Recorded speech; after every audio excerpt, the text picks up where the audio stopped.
Est-ce qu'on peut perdre le gras du ventre rapidement? Très bonne question.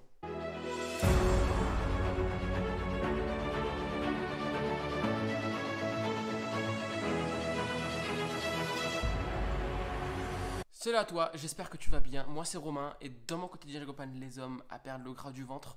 Et aujourd'hui dans cette vidéo je vais te donner vraiment les détails, les clés de la perte de gras au niveau du ventre pour que tu puisses à ton tour le réaliser. Alors peut-être qu'aujourd'hui tu as du gras à perdre, que tu as déjà testé des régimes, tu as déjà testé des choses que tu as vues sur internet mais ça n'a pas réellement marché. Tu as envie de perdre du gras rapidement parce que tu as un mariage, parce que tu as un événement, parce que tu as envie de vivre la vie qui t'inspire. Eh bien écoute, bienvenue dans cette nouvelle vidéo et aujourd'hui on va voir ensemble 5 étapes pour que tu puisses à ton tour atteindre cette perte de gras. Alors la première étape qu'il faut déjà que tu puisses mettre en place, c'est d'avoir finalement un nombre de calories idéal pour te maintenir. Si tu veux, le corps humain, c'est une machine et lorsqu'on va manger, on va lui donner de l'énergie. Cette énergie, on va la comparer à de l'essence. Le corps humain, c'est une voiture et notre essence, eh bien, c'est le carburant, c'est ce que l'on mange. Des burgers, des pizzas, des pâtes, du riz, peu importe. Et en fonction de ce qu'on va manger, eh bien, on va arriver à un certain seuil et on va se stabiliser. Si on mange plus, eh bien, donc si on apporte plus de carburant, notre voiture va déborder et donc on va grossir parce qu'on n'a pas envie de déborder ce qu'on mange, donc le corps va dupliquer ses cellules adipeuses. Donc plus on mange et plus on dépasse notre réservoir de base et plus on va grossir. Et à l'inverse, plus on a moins d'énergie ou plus on met moins d'essence dans notre carburant et notre corps, dans un but de survie, va puiser de l'énergie dans ses réserves de graisse. C'est ce qu'on appelle plus communément la loi de la thermodynamique ou du moins la balance énergétique. Et donc la première étape, c'est de connaître ce fameux chiffre, ce seuil pour que tu puisses après démarrer ta perte de gras. Une fois que tu connais ce seuil de calories, eh bien, la deuxième chose à mettre en place maintenant, c'est de créer un déficit calorique. Tu l'as compris, si tu veux perdre du poids, eh bien, il faut que tu apportes moins d'essence, donc moins d'énergie, pour que ton corps consomme à lui seul de l'énergie et donc brûler du gras. Et donc, il faut créer un déficit calorique. On va prendre l'exemple d'une personne qui a une maintenance à 2000 kcal.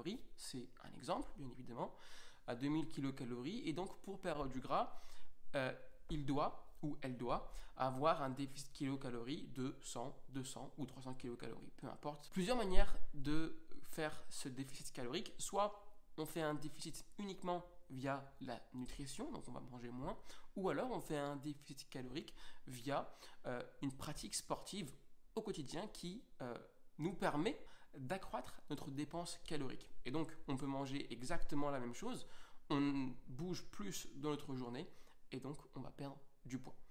Maintenant, tu vas me dire, ok Romain, c'est bien beau, mais moi je veux perdre 1 kg par semaine. Comment est-ce que je fais pour perdre 1 kg par semaine et combien de calories est-ce que je dois enlever finalement ou augmenter pour brûler et perdre 1 kg par semaine? Alors, ce qu'il faut savoir, c'est que 1 g de gras, donc 1 g de lipides, est égal à 9 kcal. Donc, si tu veux perdre 1 kg, tu multiplies ça par 1000, donc 9 fois 1000, on est à 9000 kcal.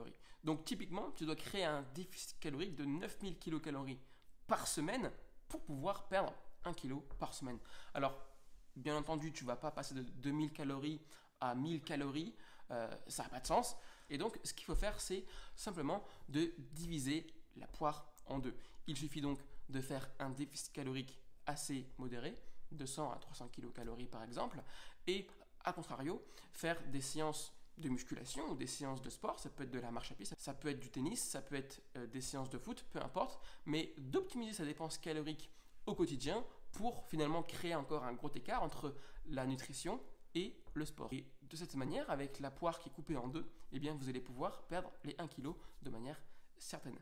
Le troisième point clé, une fois que tu as compris qu'il faut avoir un déficit calorique et d'avoir finalement un écart entre ton seuil et un écart entre ce que tu manges, eh bien le troisième point clé, c'est de savoir, ok, qu'est-ce que je fais au sein de mes repas? Est-ce que je mange un repas, 2 repas, 3 repas, 4 repas? Quel est finalement le nombre de repas le plus optimisé possible pour perdre du gras? Eh bien en fait, il n'y a pas réellement de repas idéal, si ce n'est d'apporter suffisamment de calories, ou du moins les calories que tu as estimées dans ta journée. Peu importe si tu manges 4 repas à 400 kilocalories ou que tu manges un repas à 1800 kilocalories, in fine, à la fin de la journée, tu vas manger 1800 kilocalories et donc tu vas créer un déficit de 200 kilocalories par rapport à la maintenance de base qui est de 2000 kilocalories. Donc peu importe ce que tu fais, ça dépend vraiment de chacun et c'est vraiment un terrain individuel et c'est à vous de tester. Alors bien sûr, c'est pas aussi simple que ça, puisqu'il faut aussi gérer sa faim, gérer ses macronutriments, et c'est ce qui va nous amener au quatrième point, c'est comment gérer ces macronutriments et quoi manger finalement au sein de ces repas pour perdre le gras du ventre rapidement. Et bien ce qu'il faut savoir, c'est que la répartition des macronutriments ne doit pas être laissée au hasard. Tout est une question de mathématiques finalement, et il faut bien répartir les glucides, notamment le glucose, source principale du cerveau en termes d'énergie. On va répartir également les protéines pour accroître la masse musculaire, puisque si on perd du poids et qu'on n'apporte pas assez de protéines, eh bien on peut perdre aussi de la masse maigre. C'est pas du tout ce qu'on veut normalement quand on cherche à perdre du poids. Et on va aussi optimiser nos sources de lipides pour accroître ou du moins mobiliser un maximum nos hormones. Et il y a aussi d'autres phénomènes qui rentrent en compte au sein de ces macronutriments, mais c'est vraiment dans les grandes lignes. Et donc, en termes de répartition des macronutriments, ça va vraiment dépendre de chacun, encore une fois, en fonction de la taille, du sexe, aussi des calories au quotidien. Ce que vous devez savoir, c'est que les protéines, de manière globale, ne bougent pas. Que vous soyez en maintenance, en perte de gras ou même sur une prise de masse musculaire, typiquement, les protéines restent identiques et grosso modo 1,8 g de protéines par kilo de poids de corps suffisent à maintenir sa masse musculaire, même moins. Mais déjà, si vous faites de la musculation de manière globale, 1,8 c'est largement suffisant.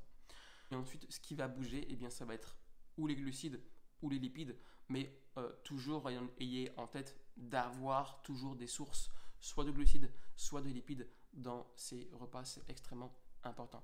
Et enfin, le cinquième point pour avoir cette dépense calorique assez conséquente au sein de notre journée pour pouvoir perdre le gras du ventre rapidement, eh bien c'est d'avoir une activité physique et régulière. Ça peut être bateau, on entend souvent ça, mais c'est la réalité, c'est que souvent les personnes font du sport pendant une semaine, un mois, 2 mois, et après ils arrêtent. Ce que vous devez réellement comprendre, c'est d'avoir une activité physique régulière à l'année.